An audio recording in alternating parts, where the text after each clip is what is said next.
First already release చేశారు. ఒక చెట్టుని గురించి లీడ్ చేసి ఒక సాంగ్ సుధా అశోక్ తేజ్ గారు రాశారు. అన్ఫార్చునేట్లీ ఈరోజు మార్నింగే నా కొడుకు పంపింది సార్ ఒక మెసేజ్. మార్నింగ్ ఒక చెట్టు, ఆ చెట్టు దగ్గర ఆడుకుంటున్న ఒక పిల్లవాడు ఫినిషింగ్ ఏమైంది అనే దాని మీద నాకెవరో పంపిస్తే రియల్లీ ఫీల్ ఇది ఈరోజు ఉండే కుర్రాళ్ళందరికీ తెలియాలి అని చెప్పి దాన్ని పంపే. మనందరూ గుర్తే ఉండుంటుంది, ఎవ్వరు కూడా మర్చిపోలేనటువంటిది మా గురువుగారి ఫస్ట్ సినిమా తాతామన్నాడు. ఈరోజు కూడా 2 వారాలకు ఒకసారి టీవీలో వస్తుంటుంది, ఈ టీవీలో. అది దాన్ని చూస్తుంటే మన బంధాలు బాంధవ్యాలు ఎక్కడున్నాయి, మనం ఏమన్నా మర్చిపోయామని గుర్తు చేస్తుండేటటువంటి సినిమా. అలాగే ఈరోజు ఆ చెట్టుని గురించి స్టార్ట్ చేస్తే ఫస్ట్ ఆడుకునేదానికి నేడిచ్చింది, తర్వాత వచ్చి ఆకలి వేస్తుందంటే నా దగ్గర పళ్ళు ఉన్నాయా కోసుకొని వెళ్ళు హ్యాపీగా ఎంజాయ్ చేయి అంది. తర్వాత మళ్ళీ వచ్చి అడిగితే రెమ్మలు ఇచ్చింది, తర్వాత వచ్చి అడిగితే కొమ్మలు ఇచ్చింది. నాకు బాగా ఏజ్ అయిపోయింది, ఇప్పుడు నేను ఏదో షికార్కి వెళ్ళాలనుకుంటున్నాను కాబట్టి నాకు పడవ కావాలంటే నా మొండితోటి తీసుకెళ్ళిపోమంది. తర్వాత మళ్ళీ వచ్చాడు, ఏర్లు మాత్రం మిగిలి ఉంటే ఏనాయినా మళ్ళీ వచ్చావంటే ఏం లేదమ్మా అన్నీ ఇచ్చావు అంతా అయిపోయింది. ఈరోజు నువ్వు వచ్చిన చెట్టు ఎక్కే పొజిషన్ లేదు, అన్నీ లేదు, నాకు వయసు అయిపోయింది, ఏం చేయాలని అర్థం కాకుండా ఉన్నానంటే ఇంకా నేను మిగిలి ఉన్నాను నాయన, వేర్లు ఉన్నాయి, ఆ వేళ్ళ మీద పడుకుంటే నీ ముసలి వయసులో ఆ బాడీ రిలాక్స్ అవుద్ది, పడుకో అని చెప్పి ఇది ఒక్కటే యోగాలు ఉంది.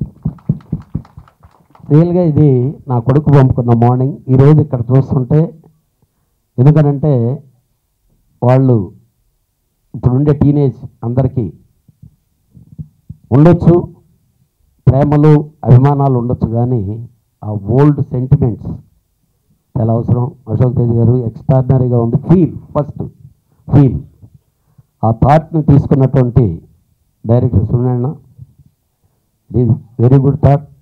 మంచి ప్రొడ్యూసర్లు, టైటిల్ బాగుంది. ఫస్ట్ ఆడియన్ థియేటర్కి వెళ్ళాలని, ఇలాంటి మంచి మంచి సినిమాలు మళ్ళీ రావాలని, ఇలాంటి మంచి దర్శకులు ఇలాంటి ప్రయత్నాలు చేస్తే ఇప్పుడుండే జనరేషన్కి ఆ సెంటిమెంట్స్ దగ్గర అవుతాయని మనస్ఫూర్తిగా కోరుకుంటూ, అలాగే మ్యూజిక్ చాలా మంచి ట్యూన్ చేశాడు ఆ సాంగ్కి.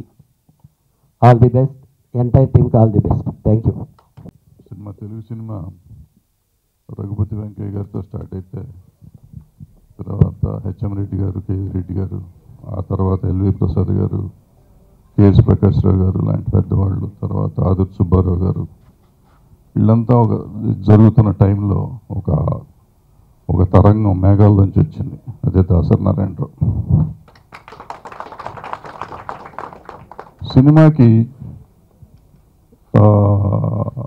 పాటలు కావాలి, కానీ అవసరానికే పాటలు కావాలి, సినిమాకి ఏది అవసరమో అదే ఇవ్వాలి అని కొత్త వాళ్ళకి ఆ రోజున ఒక యువకుడు దాసరి నారాయణరావు సినిమాల్ని కంటిన్యూస్గా తాతామనుడు, సంసారం సాగరం అలాంటి సినిమాలని వరుసగా తీసుకుంటూ, తూర్పు పడమర, ఏ సినిమాలోనూ మీరు చూడండి, ఆయన పాత సినిమాలు చూస్తా అంటే ఇక్కడ డ్యూయెట్లు అనేవి ఉండవు. ఒక కథ చెబుదాం అనుకుంటే ఆ కథ మీదే కాన్సన్ట్రేట్ చేసి కథకు సంబంధించిన పాటలే ఉంటూ ఉంటాయి ఎన్నైనా కానీ. కానీ ఈ మధ్యకాలంలో వస్తున్న జనరేషను ఏదో కమర్షియల్గా కావాలి అని చెప్పి అవసరం ఉన్నా లేకపోయినా డ్యూయెట్లు పెట్టి, దాంట్లో వీలైతే కొంచెం డబుల్ మీనింగ్లు పెట్టి, దానికి తోడు పక్కన కామెడీ సీన్లు ఒకటి యాడ్ చేసి, ఇన్ని చేసినా కానీ ఓపెనింగ్ అనేది రావట్లే, 10% కూడా ఓపెన్ అవట్లా. అదే మనం కథ మీద కాన్సన్ట్రేట్ చేసి, దాసరి నారాయణరావు గారు తర్వాత విశ్వనాథ్ గారు కూడా అలాగే చేశారు, మంచి సినిమాలు చేశారు. సో వాళ్ళు చేసిన దారి, మంచి దారిని వాళ్ళని పిలవటమే కాదు, ఎంతసేపు దాసరి నారాయణరావుని పిలుద్దాం ఆయన వచ్చి మనకి ఇక్కడ చెప్పాలని ఆయన ఏమీ చెప్పక్కర్లే, ఆయన తలుచుకుని ఆయన చూపించిన మార్గంలో మనం చేయగలిగితే ఇప్పుడు కూడా మంచి సినిమాలు వస్తాయి. అంతే తప్ప ఏదో చూసేస్తారు, ఎవరు కొనరు సినిమాలు. మన సినిమాలు చిన్న సినిమాలు ఎవరిని కొనరు, బాగున్న సినిమా చూస్తారు, లేకపోతే చూడరు జనం కూడా. దానికోసమని మనం ఏదో పాటలు చెయ్యాలా, దీనికి మసాలా సాంగ్ కావాలా అని మ్యూజిక్ డైరెక్టర్ని హింసించి వాడు మంచి అవసరం ఉన్నా లేకపోయినా డప్పులు మోగించి దాంతో పాటలు చేసి ఆదిత్య వాళ్ళని రిలీజ్ చేయండి అని వీళ్ళని హింసించి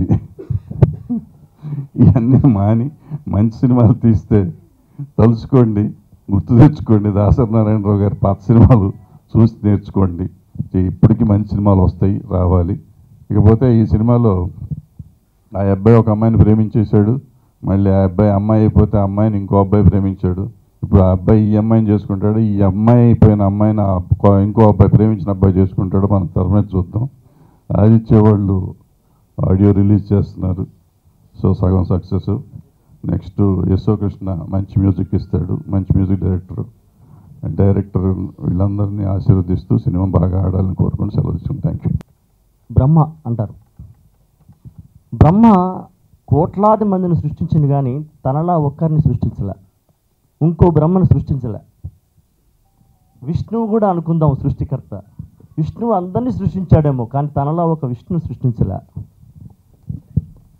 అట్లాగే ఈశ్వరుడు లేదా పరమాత్మ. కానీ సినిమా అనేటువంటి ఒక లోకంలో తాను బ్రహ్మై వందల మంది బ్రహ్మల్ని మాత్రమే సృష్టించినటువంటి ఏకైక బ్రహ్మ గురుగారు. ఇక్కడ అతిశయోక్తి లేదు. కోర రామకృష్ణ గారు కూడా 100 సినిమాలు చేశారు. ఇక్కడ మీరు అందరూ గమనించాల్సిన విషయం అది. గొప్పగా నాకు ఇప్పుడు తోస్తున్న విషయం ఏంటంటే ఈ యశోక్ కృష్ణన్ అనే సంగీత దర్శకుడు, ఈ సూర్య అనేటువంటి దర్శకుడు, ఈ నిర్మాతలు ఎంత గొప్ప అదృష్టవంతులు కాకపోతే ఈ సినిమాకి మా గురువు గారు రావడం. కొన్ని వందల సినిమాలు వస్తూ ఉన్నాయి, కొన్ని వందల సినిమాలు ఆడుతున్నాయి, వెళ్తున్నాయి. కానీ నిజంగా సూర్య ఎక్కడున్నావో, సూర్య పక్క నిలబడం అయిపోయినా, సూర్య నువ్వు, మీ నిర్మాతలు, మా యశోక్ కృష్ణ, నిజంగానయ్యా మీరు మామూలుగా పెట్టుబుట్టల, మీరు గొప్ప అదృష్టవంతులు. అదృష్టం ఇప్పటి నుంచి స్టార్ట్ అవుతుంది నేను భావిస్తున్నాను.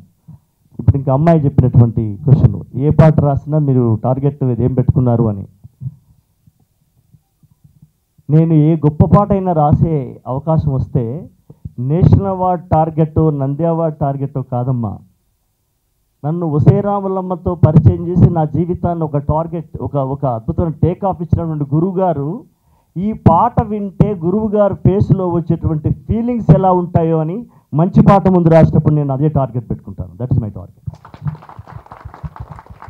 ఏరా 23 ఏళ్ళు అయింది నువ్వు వచ్చి, ఏంట్రా అది అని అనిపించుకోకుండా నేను ఈ సినిమాలో చివరంటా నిలబడితే అంతకన్నా టార్గెట్ నా జీవితానికి ఇంకా లేదు సార్. ఆయన ఒకవేళ పిలిచి ఫోన్లో కానీ లేకపోతే పిలిచి కానీ, ఎందుకు రాస్తున్నావు ఈ పాట, ఎవరు రాయమన్నా, నేను ఏం పాట అంటే ఇక ఆ తర్వాత నాకు సినిమా లేదు సార్. అలాంటి టార్గెట్ అన్నావు కదమ్మా, నా లక్ష్యం, నా మార్గదర్శకత్వం, నా ఫిలాసఫర్, నా గైడ్ డైరెక్టర్ దాసరి నారాయణరావు గారు మాత్రం. ఏ ఒక్క మంచి పాట రాయడానికి నేను కాగితం మీద పెన్ను పట్టుకుని నా టేబుల్ మీద పెట్టుకొని నేను కూర్చోగానే మొట్టమొదలుగా నా ముందు ప్రత్యక్షమయ్యేది గురువుగారు, దగ్గర పెట్టుకొని రాయాలి, చాలా జాగ్రత్తగా రాయి, ఇది నువ్వు రాసినట్టు లేదురా, నాకు అశోక్ తేజ రాసినట్టు కావాలి అంటాడు ఆయన. అది పెద్ద తిట్టు అనమాట మాకు. పాట మేము మొదట రాస్తే పాట బాగా లేకుంటే ఆయన ఇదే పాట అనరు, ఇది అశోక్ తేజ రాసినట్టు లేదురా, నాకు అశోక్ తేజ రాసిన పాట కావాలి అంటాడు. అది మా ఫైనల్ వార్నింగ్ అనమాట. ఇంకోటి రాయి ఎదవా అని అనడు ఆయన, ఈ బాగలేదు అని అనడు, నాకు ఇలా కావాలంటాడు. అది మాకు హైయెస్ట్ అనమాట, ఫైనల్ తీర్పు అనమాట మాకు, అది జడ్జిమెంట్, ఫైనల్ మార్గదర్శకత్వం. కాబట్టి ఏ పాట రాసినా నేను ఆయన గురించి ఆలోచిస్తాను. ఈ సినిమాలో మీరు అన్ని పాటలు విన్నారు. మనం ఎంతో బాగా ఈ పాటలు బాగా రాసాము, అది రాసాము, ఇవన్నీ అనుకుంటాము. ఏదైనా ఏ పాట రాసినా, ఏ సినిమాకు రాసినా ఆ సినిమా దర్శకుడు మాకు దర్శకత్వం వహిస్తాడు, మాకు మార్గదర్శనం చేస్తాడు, ఇలా రాయమని చెప్తాడు, దాన్ని మేము ప్రయత్నం చేస్తాం. అట్లాగే ఇందులో ఒక గొప్ప విషయం ఏంటంటే, నేను అన్ని పాటలు నేను ట్యూన్ లేకుండా రాశాను సార్. గురుగారు, ఈ పాటలు అన్నిటికీ నేను రాసిన తర్వాత మీ స్కూల్ లాగానే నేను రాసిన తర్వాత యశోక్ కృష్ణ ట్యూన్ చేశాడు సార్. అన్ని పాటలకు యశోక్ కృష్ణ నేను కాగితం మీద రాసిన తర్వాత చేశాడు. కాబట్టి యశోక్ కృష్ణ నేను ఈ సందర్భంగా అభినందిస్తూ, మిగతా అందరికీ ఈ పాటలన్నీ బాగా సక్సెస్ కావాలి, ఈ నిర్మాతలు బాగుండాలి, మా సూర్యకు మళ్ళీ సినిమాలు రావాలని కోరుకుంటూ పెద్దలకు నమస్కారం చేస్తున్నాను. నాకు చాలా ఆనందంగా ఉంది ఈ మూవీలో ఒక అవకాశం రావటం. ఒక మెయిన్ లీడ్ అవుతానని నేనైతే అనుకోలేదు. డైరెక్టర్ పిలిచి మాట్లాడినప్పుడు జోక్ చేస్తున్నారా అని చెప్పాను. ఇంకెవరైనా చూడండి మీకు టైం ఉంటే అని కూడా చెప్పాను. అలా కాకుండా నమ్మి చేసిన డైరెక్టర్ సూర్య గారికి, ప్రొడ్యూసర్స్ మారుతి గారికి, రాధాకృష్ణ గారికి అందరికీ నా థ్యాంక్స్. అండ్ ఈ మూవీకి పరోక్షంగా ఈ మూవీ నాకు తెలిసేంత వరకు హెల్ప్ చేసిన హనుమాన్ చౌదరి గారికి అందరికీ thank you so much. And please bless the movie. Thank you so much. Ramayana భారత భాగవతాల ముందు దశరథ మహారాజుకి 3 భార్యలను చదువుకున్నట్టుగా ఉంటుంది. చాలా భయంగా ఉంది. గురుగారు, ఎప్పుడు మీ ముందు ఒక మాట ఎప్పుడూ నాకు తిరుగుతూ ఉంటే చెప్పాలని, ఇంతకుముందు ఏదైనా అడ్రస్ అడిగితే ఆ రామాలయం దాటి రైట్కి తిరిగితేనండి కరణం గారి ఇల్లు, ఇంకెవరి ఇల్లు అని. అలా సినిమా పరిశ్రమలో ఏ సినిమా అడ్రస్ అడిగినా ఈ రామాలయం దాటే వెళ్ళాలి. రామాలయం లాంటి ఒక ఆలయం అది. ఏ సినిమా తీసుకో, తన సినిమాలో ఉన్న ఒక కోణమో, ఒక అంశమో, ఒక ఎమోషనో లేకుండా తెలుగు సినిమా ఇండస్ట్రీలో ఇంతవరకు సినిమా లేదు. గురువుగారు తాత మనోడు వచ్చినప్పటి నుంచి ఇప్పటి వరకు ఆయన స్పర్శించని ఒక్క ఎమోషన్ ఉందా? ఇదే సినిమాలు గురువుగారు. విశ్వరూపం, స్వయంవరం, గోరింటాకు, ఓమన్స్ తిరుగుతుడు, మేఘ సందేశం, ప్రేమాభిషేకం, ఎన్ని సినిమాలు, ఎన్ని ఎమోషన్స్. ఒక పదానికి ఇన్ని అర్థాలా అనిపిస్తాయి. గుండెకు తెలుసు గుండె బరువెంతు, ఆ గుండెకే తెలుసు గుండె కోత బాధెంతు, నీ గుండె రాయి కావాలి, ఆ గుండెల్లో పిరంగులు మోగాలి. ఒకటే వర్డ్. ఏంటిది? ఒక పదం ఇన్ని అర్థాలు చెబుతా. మనిషిగా పుట్టిన ఓ మనిషి, నువ్వు మారాలి, నువ్వు రాక్షసుడిగా, ఈ మనుషుల కోసం ఈ మనుషులు. సార్ ఏంటి సార్? అయ్యో బాబోయ్, అలాంటి దిగ్గజం, అలాంటి ఏమంటారు, అలాంటి వాళ్ళు నిజంగా ఈ సినిమాకి రావడం చాలా అదృష్టం. వీళ్ళందరూ పుణ్యం చేసుకున్నారు. నిజంగా మీరు ఒక రామాలయం, శివాలయం లాంటి వారు, ఆలయం లాంటి వాళ్ళు. మీ తర్వాత మీ అడ్రస్ చెప్పే మేము అందరం పైన అన్ని అడ్రస్లు వెతుక్కోవాలి. ఫలానా ఎమోషన్, తీయవయ్య తాత మనోడు, తీయవయ్య శివరంజని, తీయవయ్య ఇంకేదో సుబ్బరాజు గారి కుటుంబం, తీయవయ్య మాయదారి కుటుంబం, తీయవయ్య ఎన్ని 7 మీద తీ, గోరింటాకు తీ, అందులో ఏదో ఒకటి దొరుకుతుంది. మొన్న తీసిన మా రంగీల రాము గారు కూడా శివరంజనేనే. ఏంటి ఆయన అమ్మ బాబు. అలాగే మామయ్య సిద్ధాల శోతేజ గారు, నాన్న నీ గుండె మీద నడక నేర్చుకున్నానని, నీ చూపుడు వేలితో లోకాన్ని చూశానని, అమ్మకు బ్రహ్మకు మధ్య నాన్నే ఒక నుచ్చనని, నాన్నంటే నడిచే దేవాలయం అని. ఆయన రాకపోతే ఇంకెవరు రాస్తారు ఈ పాట? సో అద్భుతమైన పాట రాశారు. సో గొప్ప పాట. So thank you very much. All the best to director Suryanarayana garu and producers and hero everybody. Thank you, love you so much. అసలు నిజంగా మా ఆడియో ఫంక్షన్కి దాసరి గారు రావడం, తమ్మారెడ్డి గారు రావడం, కళ్యాణ్ గారు రావడం, డైరెక్టర్ గారు, మా అన్నయ్య, నా గాడ్ ఫాదర్ సుద్దాల అశోక్ తేజ గారు నా వెంటుండి, ఇప్పటికీ నేను అన్నతో దాదాపు ప్రైవేట్ సాంగ్స్ ఒక 200-300 పైన నేను అన్న రాసినటువంటి పాటలకి సంగీతాన్ని సమకూర్చాను. అలాగే నాకు నగరం నిద్రపోతున్న వేళలో అన్న రాసిన 3 పాటలు చాలా పెద్ద హిట్. అలాగే ఈ సినిమాలో కూడా అన్న సింగిల్ కార్డ్ రాశారు, ఒక్క పాట మాత్రం వేరే అతను రాశారు. ఇందులో గాయకులు కూడా లలిత సాగరి, అలాగే సాయి చరణ్, ధనుంజయ్, విష్ణుకిషోర్, రామ్కి ఇందులో నేను కూడా ఆలపించడం జరిగింది, ఐశ్వర్య. ఒక అద్భుతమైనటువంటి కథతో డైరెక్టర్ గారు సూర్యనారాయణ గారు నా దగ్గర రావడం. ఆ సూర్యనారాయణ గారు ఫస్ట్ సాంగ్ మేము అనుకున్నది ఒక ఫోక్ సాంగ్తో స్టార్ట్ చేశాం. దాని తర్వాత రెండో సాంగ్ నాకు ఇక్కడ ఓ చెట్టు ఉండేదనే పాట అన్న ఫస్ట్ ఆ సిచ్యువేషన్కు తగ్గట్టుగా సాహిత్యాన్ని రాసి తీసుకొచ్చారు. ఆ పాట చేసి ఫస్ట్ మా నాన్నకు వినిపించే ఆ పాట. నాన్న వినిపిస్తే మా నాన్న కళ్ళ వెంబడి నీళ్లు కార్చుకున్నారు. మా నాన్న గుర్తుకొచ్చారు ఈ పాట వింటే అని మా నాన్నగారు నన్ను అనడం నిజంగా నా పూర్వజన్మ సుకృతంగా భావిస్తున్నాను. ప్రతి ఒక్కరికి ఈ పాట, ప్రతి నాన్నకి మనం ఎంతో రుణపడి ఉన్నాం అనేది తెలియజేస్తుంది ఈ పాట ద్వారా. ఫస్ట్ టైం నేను డెబ్యూ చేసిన సినిమాకి మీరు రావడం చాలా సంతోషంగా ఉంది సార్. నాకు డైరెక్షన్ ఆఫర్ వచ్చాక ఫస్ట్ టైం అడ్వాన్స్ తీసుకున్నా, ఫస్ట్ డే షూట్ చేశాక కూడా రాని సంతోషం ఇప్పుడు నేను ఎక్సైట్మెంట్ మీరు వచ్చాక. ఒక దర్శకుడు తన ఆలోచనతోనే సినిమాకు ప్రాణం పోస్తాడు. 100 మంది ఆర్టిస్టులు ఒక దర్శకుడిని తయారు చేయలేరు, అదే ఒక దర్శకుడు 100 మంది ఆర్టిస్టుని తయారు చేస్తాడు. ఏం కొటేషన్ సార్, అది ఎప్పుడూ నా మైండ్లోనే ఉంటాయి సార్. అలా చెప్పడానికి ఎంత గట్స్ కావాలి, అది మామూలుగా ఎవరూ చెప్పలేరు. అది your extraordinary sir, great sir. Number of times ఇప్పటిదాకా కల్లో వచ్చేవాళ్ళు సార్. ఎందుకంటే మీ సినిమాలు చూసి ఆలోచిస్తూ మా డైరెక్షన్ డిపార్ట్మెంట్ చర్చిస్తూ అప్పుడప్పుడు మీరు డ్రీమ్స్ లేక వచ్చేవాళ్ళు సార్. అటువంటిది మీరు ఈ ఫంక్షన్కి ఫస్ట్ టైం నేను డెబ్యూ చేసిన ప్రాజెక్ట్ రావడం, మీరు ఒప్పుకొని నన్ను ఆశీర్వదించడానికి వచ్చిన థ్యాంక్స్ సార్. నిజంగా ఈ సినిమా గురించి కానీ, ఈ సినిమా నిర్మాతల గురించి కానీ, ఆ నిర్మాతలు రాధాకృష్ణ, మారుతి, వాళ్ళ గురించి కానీ, ఆ దర్శకుడు నాకెవరూ పరిచయం లేరు. ఇంతవరకు నేను ఎప్పుడు వాళ్ళని కూడా చూడలేదు. ఒకరోజు సడన్గా మా అశోక్తి వచ్చి, గురుగారు మీరు ఒక సినిమాకి రావాలి ఆడియో ఫంక్షన్ కదా. అంటే రాకూడదని కాదు, నేను 3 ప్రాజెక్టులు ప్లాన్ చేస్తున్నాను, దాంతో సరిపోతుంది. స్క్రిప్ట్లు పక్కాయి బైండ్ రెడీ అయిన తర్వాత కానీ షూటింగ్కి వెళ్ళదలుచుకోలేదు. సో ఆ పరిస్థితులు ఉండగా, అంటే రోజు కనీసం 2 ఆడియో ఫంక్షన్స్ అయినా జరుగుతూ ఉన్నాయి. వాటిలో చాలా అప్లికేషన్స్ తోటి ఉంటాయి. అశోక్ తేజ వచ్చి అడిగితే నేను వస్తాను. అయితే ఇక్కడికి వచ్చిన తర్వాత నాకు అనిపించింది నిజంగా రావాల్సిన ఫంక్షన్ అని. ఇక్కడ బడ్జెట్ సినిమాలు చాలామంది తీస్తున్నారు, కష్టపడి తీస్తున్నారు, మంచి సినిమాలు తీస్తున్నారు.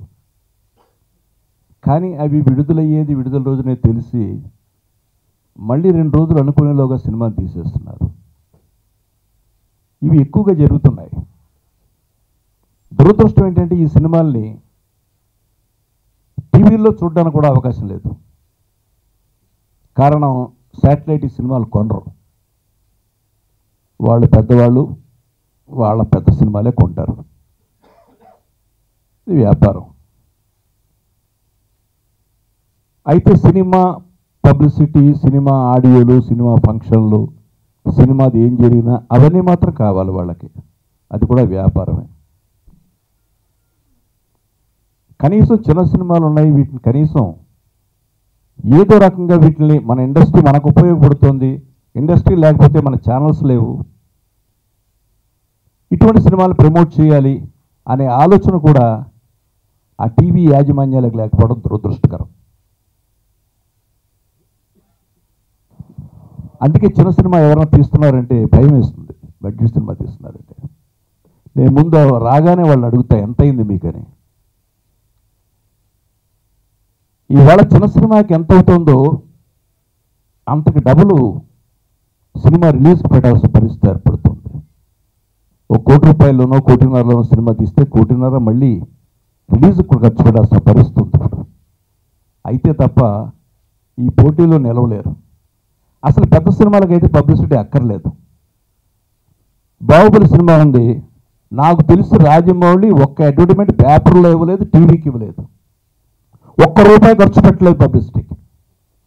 నాట్ ఈవెన్ సింగిల్ రూపీ నాకు తెలిసి, ఇఫ్ ఐఎమ్ రైట్. ఆ టీవీలో చేసుకుంటాయి, ఎందుకంటే వాళ్ళకి అవసరం. కానీ ఇలాంటి సినిమాకి మాత్రం ఆ స్థాయిలో ఖర్చు పెట్టాలంటే వీళ్ళ వల్ల కాదు. కాబట్టి ఇలాంటి సినిమా మౌత్ పబ్లిసిటీతో రావాలి.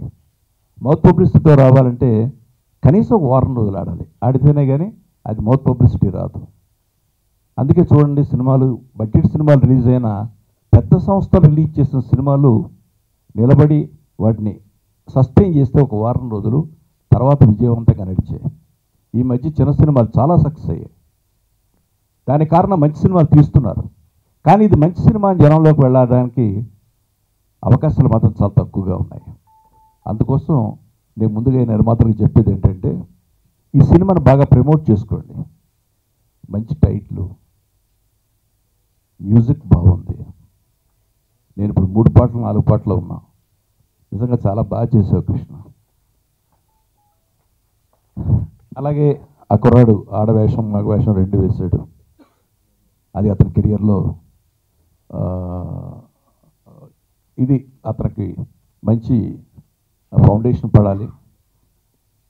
ఇప్పుడే చెప్పాడు ఆ కుర్రాడు హీరో గారు, ఇక్కడ ఉన్న వాళ్ళు ఎవరితో మాట్లాడాలంటే కిలోమీటర్ దూరంలో నిలబడి మాట్లాడిన స్థాయి అని. చాలా సంతోషం బాబు.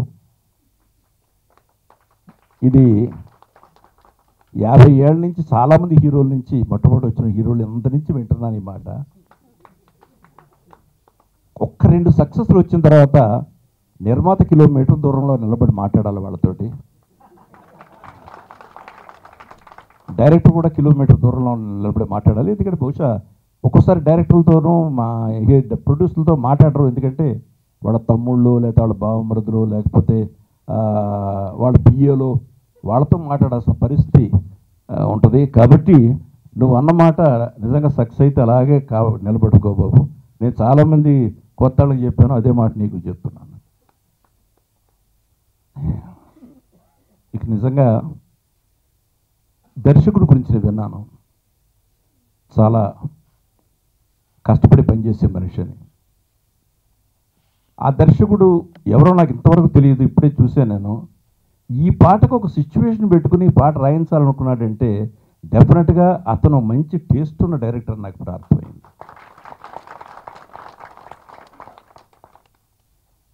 అలాగే యశోకృష్ణ,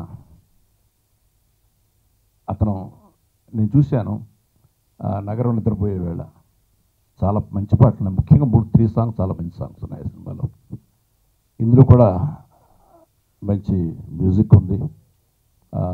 నాకు చూసిన వాటిలో 3 పాటలు బాగున్నాయి. తప్పకుండా మ్యూజికల్గా సక్సెస్ అవుతుంది అనుకుంటున్నాను. ఇక మా అశోక్ తేజ్, నేను అశోక్ తేజ్ని మనోసారి ఎప్పుడు అడిగా, గత 2 years back, 1 year back, 2 years back అనుకుంటాను. ఏ అశోక్ తేజ ఖాళీగానే ఉన్నావా అన్నాను. అదేంటి సార్ అన్నాడు. ఏం లేదు, జనరల్గా ఇప్పుడు తీస్తా ఉన్న సినిమాలకి నేను ఎవడో పిలవకూడదే, ఎందుకంటే నువ్వు రాసి పాటలు ఈ సినిమాలో దేంట్లోనూ పనికిరావు, వాళ్ళకి మంచి పాటలు అక్కర్లేదు కాబట్టి నువ్వు మంచి పాటలే రాస్తావు కాబట్టి బహుశా నీకు ఖాళీగా ఉండుంటావు అన్నాను. అంటే ఇవాళ వచ్చే సినిమాల్లో ఒక మంచి పాట అనేది కరువైపోయింది. లేవు, ఒక్క పల్లవి గుర్తుండదు సినిమా హాల్ నుంచి బయటకు వచ్చాక. ఒక్క పల్లవి పాడుకోరు. పాటలకి ప్రాధాన్యత ఎప్పుడు వస్తుందంటే సిచ్యువేషన్ ఉన్నప్పుడు పాటలకు ప్రాధాన్యత వస్తుంది. అలాంటి సిచ్యువేషన్ సాంగ్స్ రాయడంలో నాకు శ్రీశ్రీ గారి తర్వాత మా అశోక్ తేజ.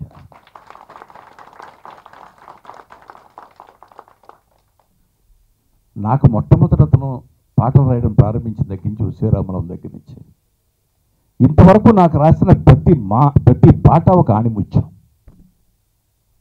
మామూలు పాటలు కాదు రాసింది.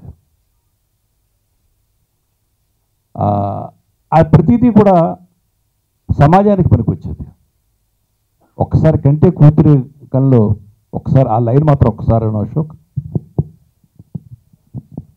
ఆడకూతురా నీకు అడుగడుగున వందనం, అనునిత్యం కరుగుతున్న నీవు రక్త చందనం,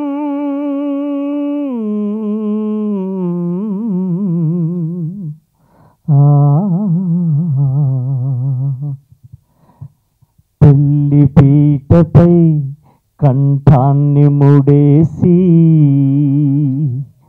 అక్షంతలతోనే మంత్రాలు నేల పాలు, ఆ మరునాటి నుండే నీ బ్రతుకు బూటుకాలు. ఇలా పాట ఎన్నో పాటలు రాశాడు. ఆ అమ్మాయి పాపం నేషనల్ అవార్డ్ అని పాపం చాలా బాగా అడుగుతుంది. ఇవన్నీ కాదమ్మా, నేషనల్ అవార్డు వచ్చే పాట నా దగ్గర రెడీగా ఉంది అతనిది. ఇప్పుడు రాయించాం. అది నా సినిమా పితృదేవో భవ కోసం రాయించాను.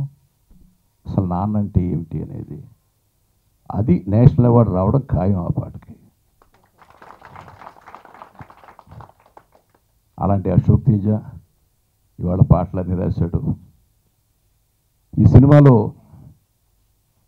సాంకేతిక నిపుణులు ఎంతమంది పనిచేస్తారో వాళ్ళందరినీ మనస్ఫూర్తిగా అభినందిస్తూ, పాటలు హిట్ కావాలని, హిట్ అవుతాయనే నమ్మకంతో నిర్మాతల్ని దర్శకుడు నేను కోరుకుంది ఒకటి, ఈ రోజు నుంచి ఈ సినిమాని మీరు జనంలోకి తీసుకెళ్ళడానికి ఏం చేస్తే బాగుంటుందో అది ప్రయత్నం చేసి మీరు ఆడియన్స్ థియేటర్కి రప్పించుకునే ఏర్పాట్లు చేయమని కోరుతూ ఈ సినిమా విజయవంతం కావాలని మనసారా కోరుకుంటున్నాను.